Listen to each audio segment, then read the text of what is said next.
There's a saying that a family table is the place where we find our deepest connections and our most painful fractures. I never understood that. Not truly. Not until one Thanksgiving, when the smell of roasted turkey and pumpkin pie was replaced by the sting of a hand against my face and the sound of my own son's voice telling me I ruined everything.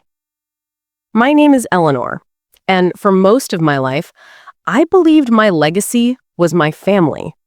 The home I built, the traditions I kept alive long after my dear Robert passed. But life has a way of teaching you that your story isn't about what you build, but how you survive when it all comes crashing down. And sometimes survival looks a lot like a quiet smile in the face of a storm. This is the story of how my son broke my heart and how, in doing so, he set me free. If you've ever felt taken for granted, ever been made to feel like a burden by the very people you'd give your life for, then please stay with me, because my story is your story, and the ending might just give you the hope you've been searching for. The November light in my kitchen was always my favorite. It was a soft, golden light that poured through the window over the sink, catching the dust motes dancing in the air like tiny fairies. It was on that very linoleum floor that my Robert had held me as we danced to a song on the radio, just days before he was taken from us too soon. This house wasn't just brick and mortar. It was a living scrapbook of our lives. And Thanksgiving was my masterpiece. It was the day I could feel Robert's presence the strongest. I'd start days in advance. The bread for the stuffing, made from scratch. The pies, apple, pumpkin, and a pecan just for Mark, my son, because it was his favorite. The smell would seep into the very walls, a perfume of love and memory. This particular year, I was more excited than usual. My grandchildren, 8-year-old Lily and 5-year-old Noah, were at the perfect ages to really enjoy it. Lily was old enough to help me roll out the pie crusts, her little tongue poked out in concentration, just like her father used to do. I had bought little Pilgrim and Native American hats for them to wear, a silly tradition I started when Mark was a boy. But even as I bustled around that morning, a cold dread was sitting in the pit of my stomach. Something had shifted in my son's house over the past year. A slow, creeping frost. It started with Chloe, my daughter-in-law.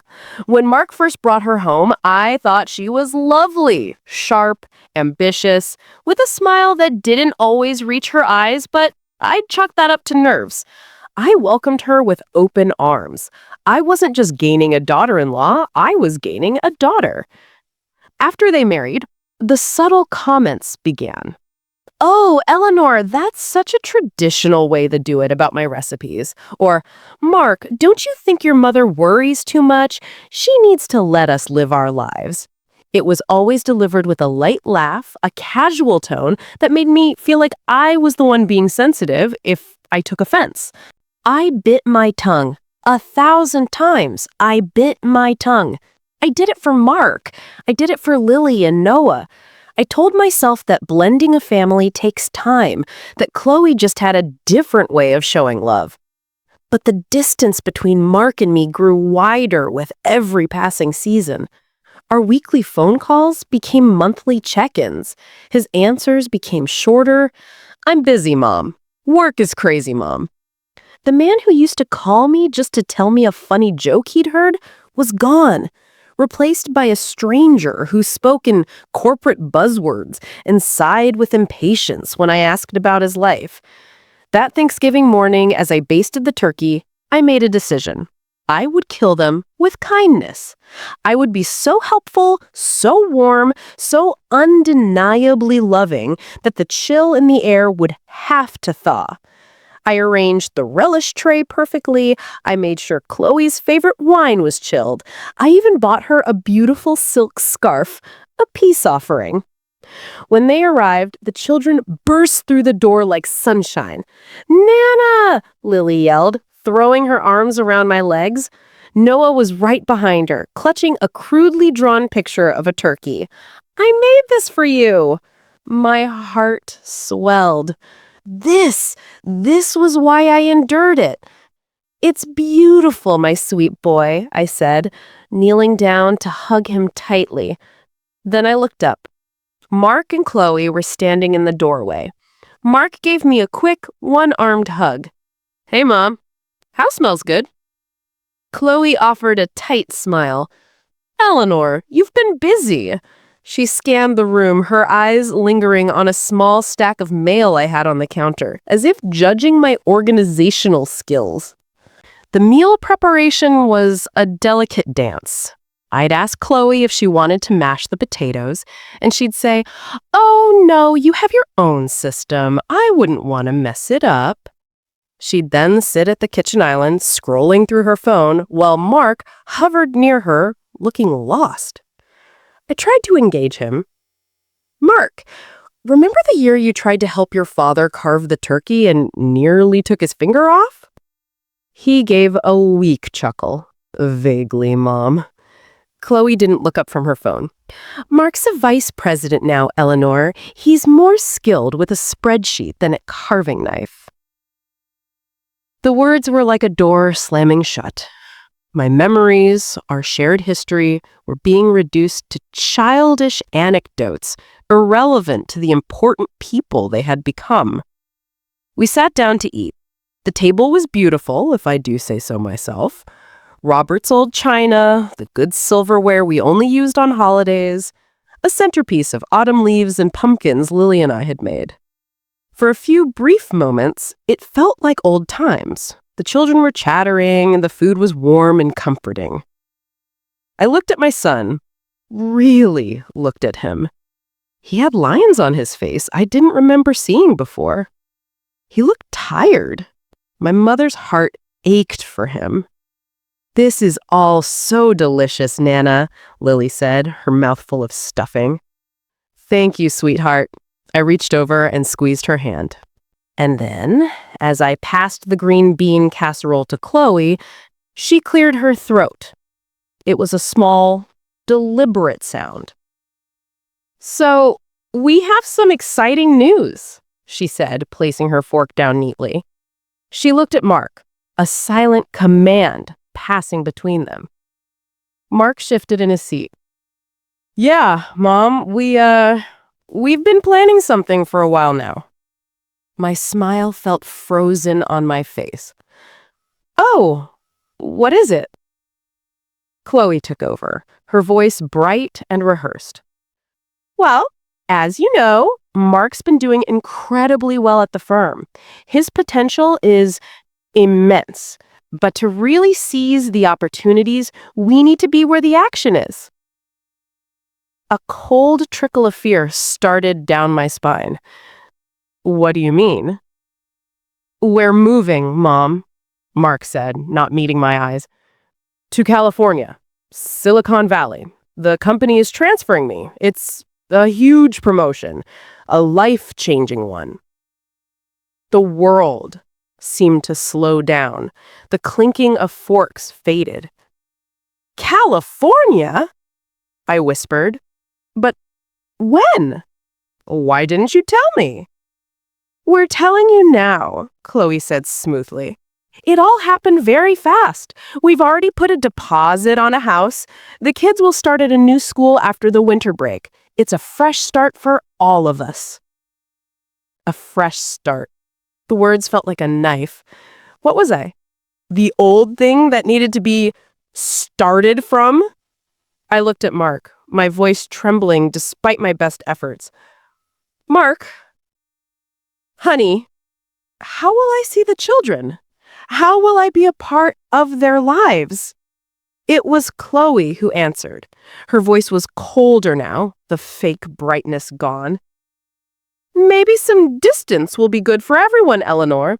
The children need to settle into their new life without distractions. Distractions. I was a distraction?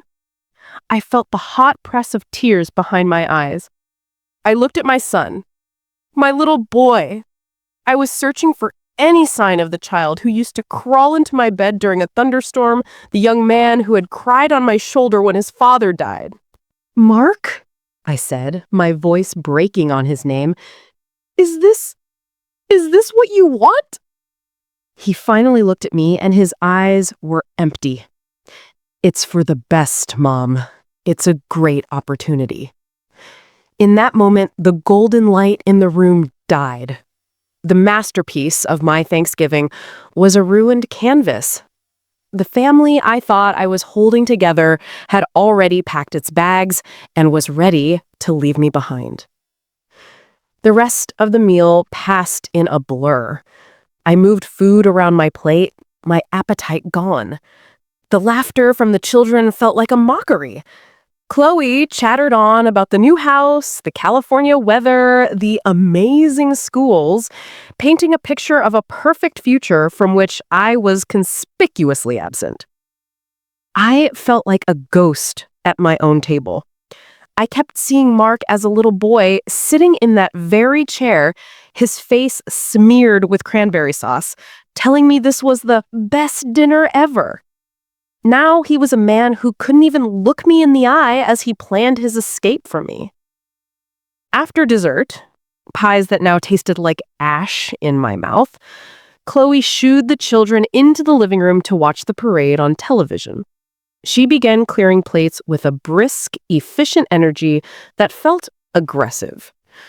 "Let me help you," I said, standing on shaky legs. No, Eleanor, you've done enough," she said, her tone implying I had, in fact, done too much.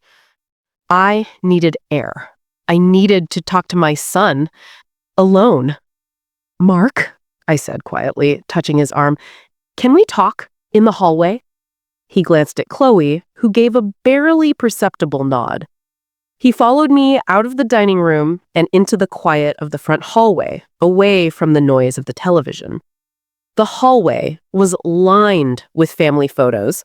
Mark's kindergarten picture, our family vacation to the Grand Canyon, our last photo with Robert. It was a gallery of our life, and I felt all those smiling faces judging this terrible, quiet moment. "Mark," I began, my voice a desperate whisper. The dam was breaking. I could no longer hold back the hurt. He shoved his hands in his pockets, his shoulders hunched. "It wasn't like that, Mom. It was confidential until everything was finalized." "That's not what I mean, and you know it," I said, a tear finally escaping and tracing a path down my cheek. "I feel like I'm losing you. I feel like I've already lost you. What have I done? Please, just tell me what I did wrong." That's when he snapped.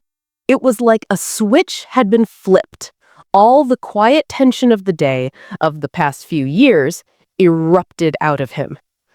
"There you go again," he hissed, his face contorting with anger I had never seen directed at me before. "It's always about you, isn't it? Your feelings, your loss. This is exactly what Chloe was talking about. The guilt, the emotional manipulation." I took a step back, stunned. "Manipulation? Mark, I'm just telling you how I feel." "Your feelings are suffocating, Mom," he shouted, his voice echoing in the small space. "Don't you see that? Every phone call is a checklist of my failures. Every visit is you looking for a way to insert yourself into our lives. We can't breathe. We can't make a decision without wondering how Nana will feel about it." "That's not what I mean," I choked out. "I just love you. I love my grandchildren. I want to be a part of your lives." "This is what I mean," he yelled, throwing his hands up in the air. "You can't just let us live. You have to be in the middle of everything. You ruin everything." And then it happened. The world narrowed to the space between us. His face twisted in a rage that was not his own. It was Chloe's rage. Her words coming out of his mouth. My own child, looking at me with pure, unadulterated hatred. His hand, the hand I had held to cross the street, the hand I had bandaged when he fell off his bike, the hand that had felt so small in mine. That hand swung through the air. The slap was sharp and loud, a crack that seemed to silence the very universe. Time stopped. My head snapped to the side. A hot, stinging pain bloomed across my cheek. I could feel the imprint of his fingers on my skin. I slowly brought my hand up to my face, my eyes wide with a shock so profound I couldn't even process the pain. I looked at him. His own expression was one of momentary shock, quickly replaced by a hardened defiance. He was breathing heavily. You see? He snarled, his voice trembling, but not with remorse, with justification. You push and you push until this happens. You ruin everything. I stood there, in the hallway of the home I had shared with his father, surrounded by pictures of our happy past, and my son had struck me. He had hit me. And then the most miraculous thing happened. A strange, supernatural calm washed over me. It was as if all the noise in my head, the grief, the fear, the heartbreak, just stopped. The pain in my cheek was a distant thing. The look on his face was no longer terrifying, but pathetic. He was a puppet, and I finally saw the strings. And I smiled. It wasn't a big smile. It was a small, slight upturn of the corners of my mouth, a smile that didn't reach my eyes, a smile that held no joy, only a final, absolute clarity. He had just signed his own fate. He had crossed a line from which there was no return, and in that single, violent act, he had given me all the power. My eyes held his for a long second. My smile never wavered. I saw a flicker of confusion in his gaze, then fear. He didn't understand. He expected tears. He expected collapse. He did not expect this serene, silent acceptance. Without a word, I turned my back on him. I walked calmly to the small table by the front door where my purse was sitting. I picked it up. I reached inside, my fingers closing around my smartphone. I pulled it out, looked at the screen, and with a quiet, deliberate press of my thumb, I stopped the recording. I had started a voice memo hours earlier when the children first arrived, hoping to capture the sound of their laughter, the happy chaos of the day. A little audio scrapbook of a perfect Thanksgiving. I had forgotten all about it. It had been running the entire time. It had captured the dinner conversation. It had captured me pulling him into the hallway. And it had captured, in perfect high-definition audio, the entire argument. His vile words, the sound of his hand hitting my face. I slipped the phone back into my purse, picked up my coat from the rack, and opened the front door. The cold November air hit my burning cheek. It felt like freedom. I didn't look back. I didn't say goodbye to my grandchildren. I just walked out, closing the door softly behind me on the life I thought I had. The first few days were a numb haze. I stayed with my sister Clara, 2 towns over. I told her everything, my voice flat and empty. She held me while I cried, but the tears weren't for the slap. They were for the death of the son I knew. The boy was gone. The man who was left was a stranger. The physical sting faded, leaving a faint yellow bruise that I'd catch sight of in the mirror and flinch. But the recording was my secret weapon. I didn't listen to it for a week. I was too afraid. But finally, one night, I put on my headphones and pressed play. Hearing it was a fresh hell. To hear the coldness in Chloe's voice as she announced the move, to hear the emptiness in my son's, and then to hear my own desperate, pleading voice, followed by his explosive rage.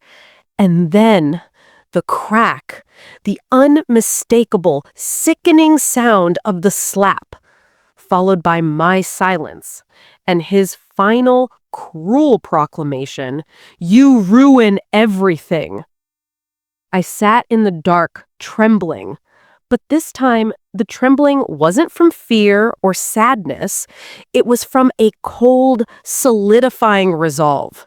This was not just a family argument. This was assault. This was emotional abuse. And he had done it in the home I had opened to him.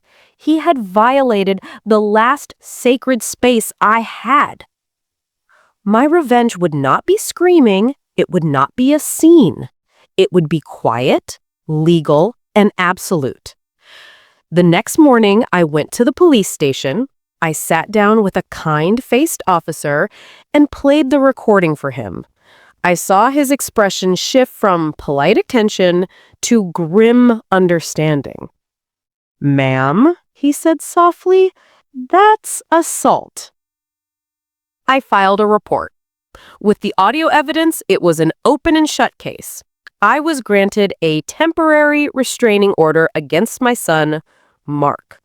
The legal document stated he could not contact me or come within 500 feet of my home. A sheriff served him the papers at his office.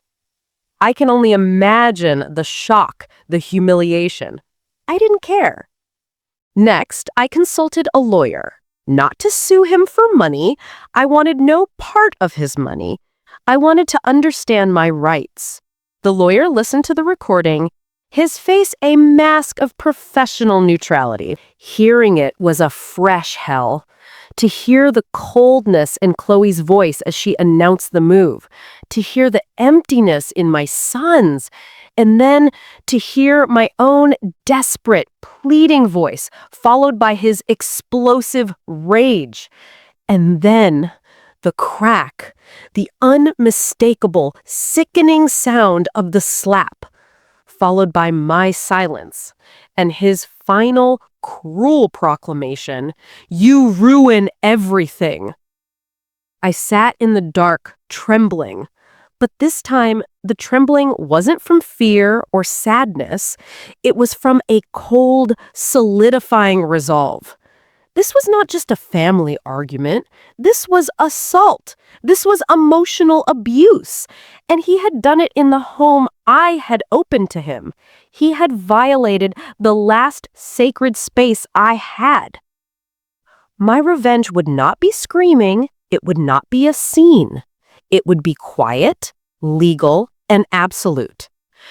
The next morning, I went to the police station.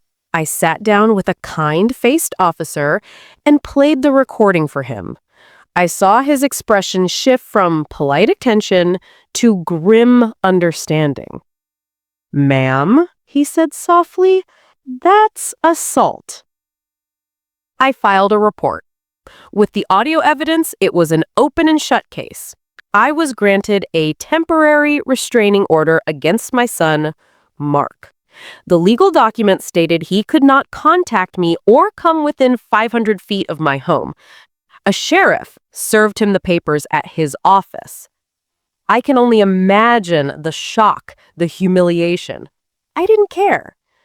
Next, I consulted a lawyer. Not to sue him for money.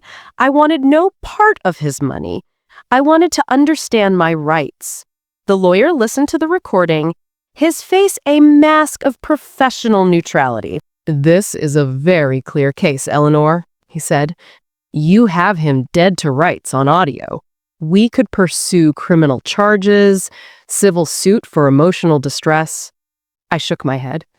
"I don't want to send him to jail, and I don't want his money." I want there to be a consequence, a real, tangible consequence that he can't spin as his crazy mother overreacting. The lawyer nodded.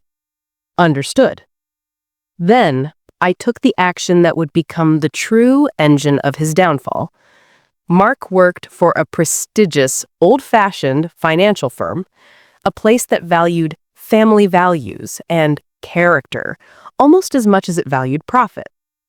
He was up for a senior partnership, a role that came with a seat on the board and a reputation that was meant to be spotless. I composed an email. It was not emotional, it was not long, it was cold, hard fact. To the HR department and board of directors, I am writing to you regarding one of your employees, Mark last name. I am his mother. I am bringing to your attention an incident of domestic assault that occurred on date of Thanksgiving. I have included an audio file of the incident which includes verbal abuse and physical violence against me. I have already filed a police report and have been granted a restraining order, case number. I understand that your company holds its leadership to a high standard of character, both professionally and personally. I felt you had a right to be aware of this information regarding an individual in line for a significant leadership role.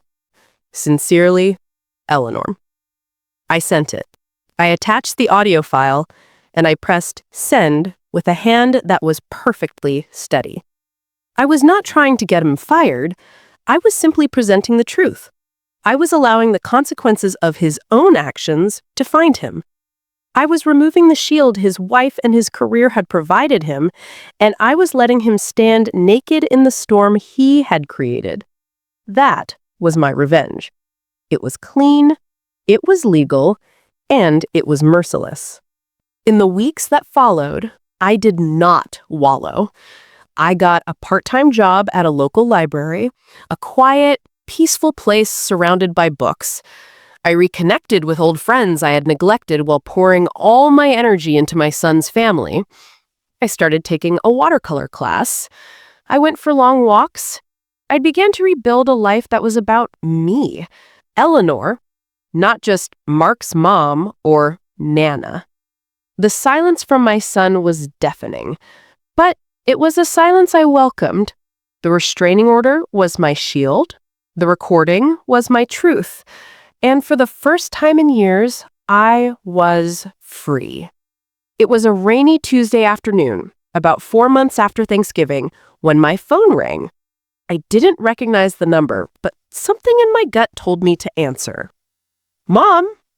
It was Mark. His voice was broken, ragged. He sounded like a little boy who had lost his way. The restraining order was still active. This was a violation. The old me would have panicked. The new me felt a profound, weary sadness. You're not supposed to call me, Mark, I said, my voice calm. He began to sob on the other end of the line. Great, heaving sobs that made my maternal instincts flare for a moment before I gently pushed them down. I'm sorry, Mom. I'm so sorry. I lost everything. They let me go. The firm. They said my personal conduct was not in line with company values. The partnership. It's gone. Everything I worked for. I said nothing. I just let the silence hang there, forcing him to sit in the reality of his choices. Chloe, he choked out. When the firm let me go, she left. She took the kids. She said I was an embarrassment. She said I had anger issues. She said she couldn't be with a man who couldn't control his career or his temper. The irony was so thick you could taste it. The very woman who had fed his anger, who had manipulated him into turning on me, had abandoned him the moment he was no longer a successful provider. She had used him to get the life she wanted, and when he couldn't provide it, she discarded him. She's filing for divorce, he wept. The house in California fell through. I'm living in a rented apartment. Mom, I have nothing. I'm so alone. Please, please, you have to forgive me. I didn't know what I was doing. She was in my head. I was so stupid. I took a deep, slow breath.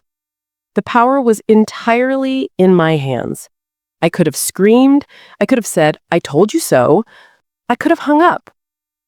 But I had found a peace I never knew existed. And peace doesn't need to scream. "Mark," I said, my voice soft but firm, "I do forgive you." He gasped, a sound of pure relief. "Oh, thank you, Mom, thank you." "I forgive you for my own peace, so that I can sleep at night, so that I can move on with my life without carrying the weight of your hatred." There was a pause. So we can fix this?" he asked, hope trembling in his voice. "No," I said, the word final and gentle as a closing door. "We can't fix this. The relationship we had is over. It died in that hallway on Thanksgiving. You killed it." "Mom, no!" "You are my son, and I will always love the boy you were. But the man you are chose to raise his hand to his mother. That is a line that, once crossed, changes everything forever." I laid out my terms, my new boundaries, drawn not in anger, but in self-respect.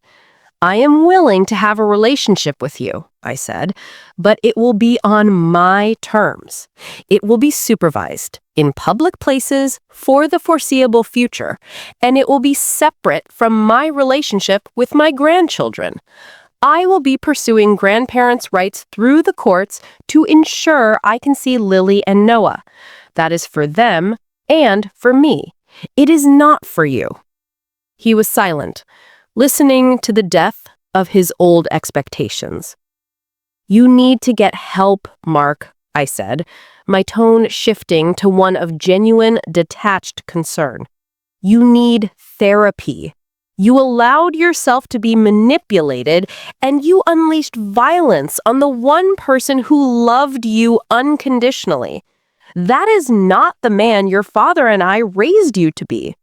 You need to find him again, but you need to do that on your own." I was not his savior. I was no longer his victim. I was simply a woman stating her truth. We hung up shortly after. I felt clean. There was no joy in his suffering. There was only a quiet, solid certainty that I had done the right thing. For me. My life now is smaller, but it is mine. I paint terrible watercolors, and I love them because they are mine. I drink tea with my friends, and we talk about books. I read stories to Lily and Noah over video chat, and soon, I hope, in a neutral park under the sun. The love I have for them is pure, because it is no longer filtered through the desperate need for their father's approval. My son thought I ruined everything, but he was wrong. He shattered my old life, the one built on sacrifice and conditional acceptance.